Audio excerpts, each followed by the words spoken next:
In 1948, Korea was officially divided into two separate countries along its 38th parallel. Skirmishes between the two countries broke out all along the border, and tensions escalated. After securing approval from the Soviets, North Korea invaded South Korea on June 25, 1950, igniting the war.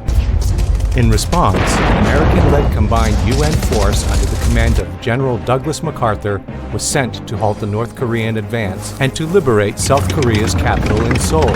General MacArthur's daring landing at Incheon turned the tide of war, and by October, MacArthur was across the 38th parallel and into North Korea's capital in Pyongyang. It looked like the war would be over by Christmas as MacArthur marched toward the Yalu River, but in late November, a massive torrent of Chinese troops forced the general to retreat south, and a bloody war of attrition ensued. The fighting would continue with no end in sight until a UN boycott of Chinese goods brought the parties to the negotiating table.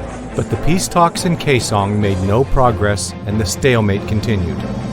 Finally, in 1953, newly elected President Dwight D. Eisenhower threatened to use any force necessary, including nuclear weapons, to end the conflict. Eisenhower's threat worked, and on July 27, 1953, an armistice was at last reached.